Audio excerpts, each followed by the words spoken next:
Hello and welcome to Crazy Making. I'm Simon Adam, host of Crazy Making. Today's episode marks the fourth episode of a series on child and youth mental health. I speak with Cindy Jang, a doctoral student at York University in critical disability studies.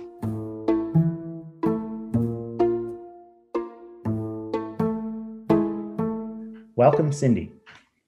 Hello, Simon. Thanks for appearing on the show. How are you? I'm pretty good. How are you? Not too bad. Can't complain. Well, I can complain. I can always complain, but I probably shouldn't. Cindy, I want to start by asking you what you're up to these days, what your academic work is, what your academic endeavors are, where they're taking you these days. What are you up to?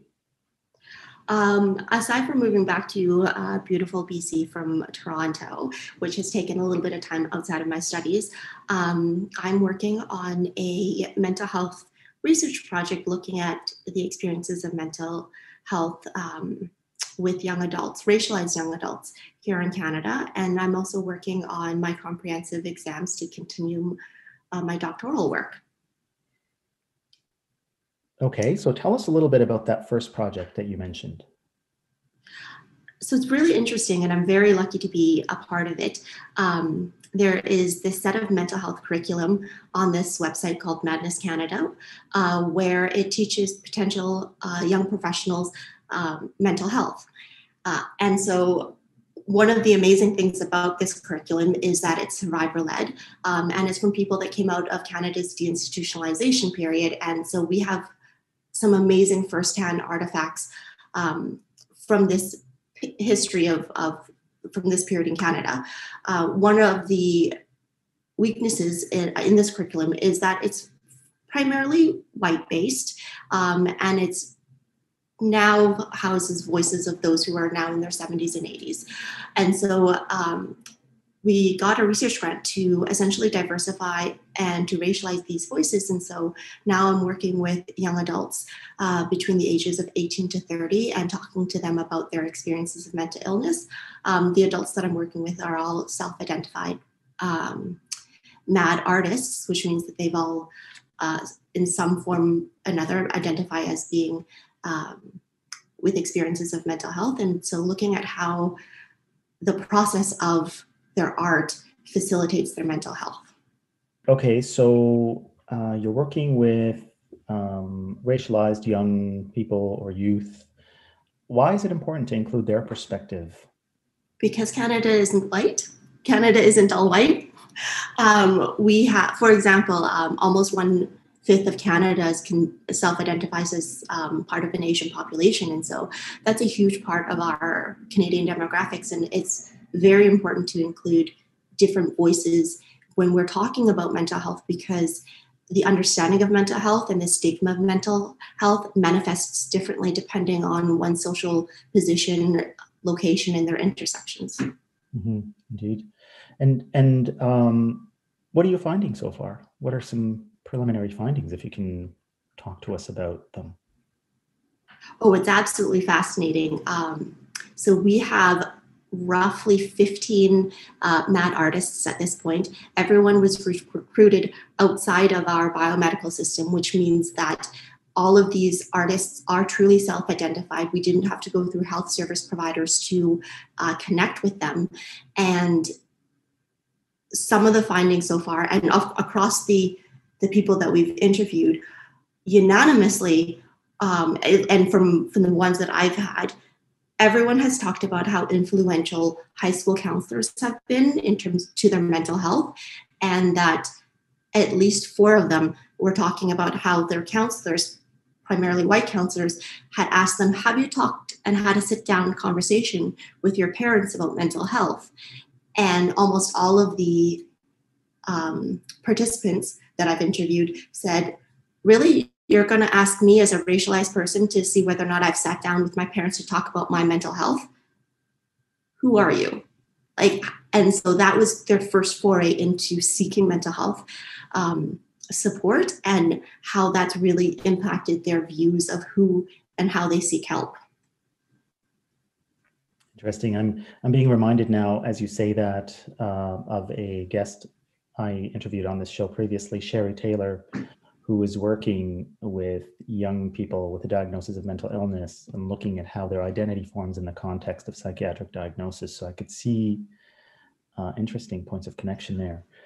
Yes. The other really interesting point is that not everyone that we are working with has a formal diagnosis, which is very anti-psychiatry, because they don't need a diagnosis to have mental health. And it's been interesting because these people have not sought a diagnosis because of the stigma of the diagnosis in of itself, but also the difficulty in being able to communicate this diagnosis with their family because of how stigma manifests and or the difference in support that they would be getting. And so I can think of at least 3 of them where no formal diagnosis has been sought, even though their experiences of mental health are very much there and very much valid. And so it's been interesting being able to capture these participants outside of the biomedical system, because we never would have gotten them had we gone through health service providers, because they would never actually uptake those services. Okay, that's very interesting, Cindy, because right now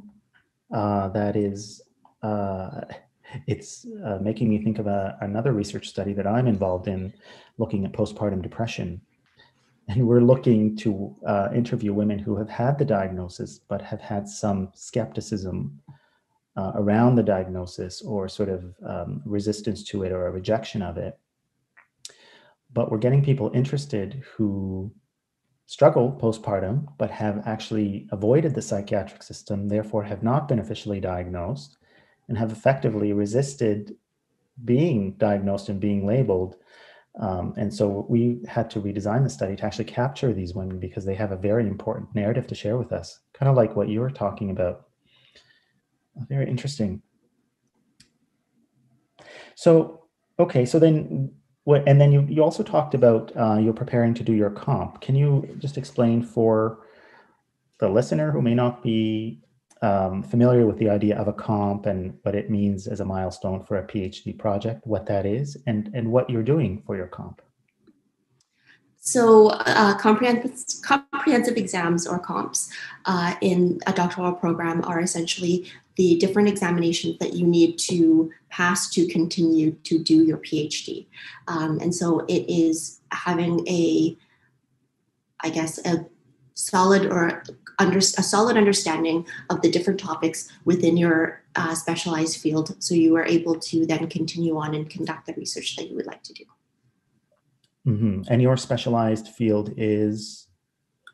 In critical disability studies, primarily focused on racialized populations. A lot of my work in the past has been on disability and disclosure in the workplace, and very recently it's morphing into mental health and the arts. Okay, so Cindy, you've talked about youth, mental health, the arts, racialized young people. What brought you into all of this work? Well, in terms of the arts, I've been involved in the arts industry here in BC since I was a teenager. And so outside of academia and being in books and research, I actually freelanced doing event management for arts festivals and electronic dance music festivals here in BC. And so the arts really nourishes my soul. So I'm not surprised that I've actually come back around to the arts. And then in terms of mental health and disability, most of it is from a lived experience. For the listeners here, I am an East Asian woman who is in her 30s with invisible disabilities. And so this would be both mental health in terms of depression and anxiety, as well as cognitive with an audio processing disability. And so through my lived experience, I've seen and I've encountered quite a few barriers along my way. And I've had amazing mentors and support where I've been able to get to a doctoral level, and not everyone has that platform to be able to do that. And so a lot of my work is from my experiences of disability and mental health, and that the experiences that I've had doesn't need to happen. We can change that. And a lot of it is social and structured based. And, in the last 20 years that I've been doing this work and been with these diagnoses and these experiences, we've come leaps and bounds. But we still have a lot more work to do. So I decided to enter into a doctoral program to do this work, for better or worse. Right. So are you able to share an example of such a barrier that you might have experienced, Cindy? Yes. And so I understand that my disability is invisible. And so I've had folks in my past, in terms of the disability side, say, oh, well, I don't look like a person with a disability, or I've overcome my disability, which really, what does a person with a disability look like? Mm-hmm. And is there such thing as overcoming? Because then that puts me into a place of like inspiration or a pedestal, and that's not the point. We all have different coping strategies in the ways in which we work and manage our disability and mental health, and it's not necessarily an overcoming, because I will have these disabilities for the rest of my life. And then in terms of disability and racialization, in terms of those intersections, I've also had comments or discussions, well, that of course I would be doing my doctoral work because I'm Asian and I value education, and not even putting on the disability part is like, and not recognizing that it's not about racialization or the disability, but it's about me as a person trying to do this work. So. Right. And Cindy, if you had a critique of psychiatry or a bone to pick with biomedical psychiatry, what would it be?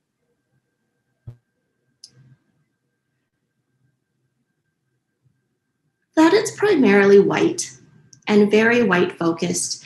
I have been a consumer and a user of our psychiatric system for quite some time now. And the understandings of psychiatry outside of whiteness is very limited. And the cultural understandings of different groups is very limited. And we're really siphoned into this very Eurocentric Western dominant model that is not the only model. And it's not the only way for wellness. There are many other ways in which we can look at health and wellness that does not include labels, that does not include drugs, and that include more holistic,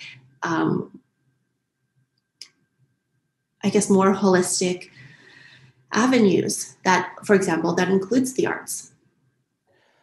Yeah, there's definitely a long history of analysis looking at psychiatry being not only just white-centric, but actually downright racist, ableist, sexist, heterosexist, homophobic, and so on. You see it in the various renditions of the DSM and the development of the discourse, which has brought us to DSM-5 today, which still remains rather sexist, white, heteronormative, and so on and so on. Yes, what is mental health, and what is that spectrum, and what does that look like for other populations outside of this Western hegemonic idea? I know in my East Asian or Chinese background, mental health is very different. The term for mental health is actually in Chinese is 心理健康, which is the matters of the heart, is that translation for mental health. And being able to talk about mental health, for example, with my parents, is very couched around what is good for the family, what is good for me, and it's very collective.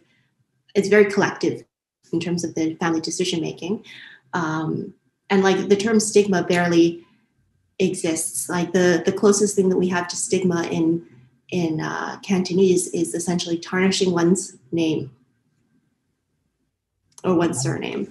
And so having that understanding from psychiatry that these words might not exist in other languages, and then to be able to work around that for others to have that for the psychiatrists or psychiatry to have that understanding, to then be able to have a different form of education for people. Interesting. Matters of the heart, very different than what Western psychiatry would have matters of the mind, matters of the brain. Interesting.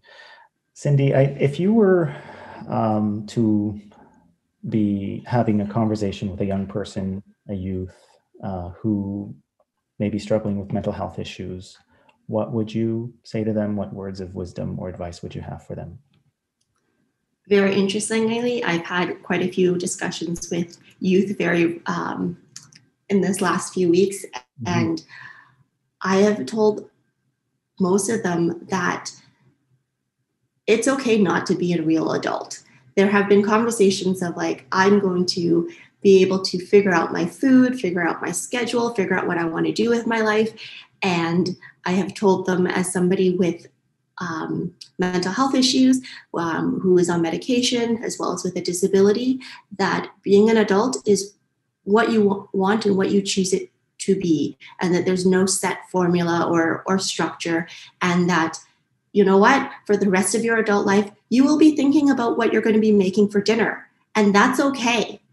Or you'll be thinking about when you're going to be cleaning up the house. These are not chores or tasks that you will miraculously finish or be able to do without motivation. As an adult, they will be there and they will always be there. And it's okay if you choose not to do them, because as an adult, you have that choice. Yeah. Thanks, Cindy. And thank you for joining me on Crazy Making, and best of luck with your PhD. Thank you, Simon. It was lovely to chat with you, and thank you very much for having me. Subscribe and listen to us wherever you get your podcasts. Reach out to us by email at crazymaking@yorku.ca.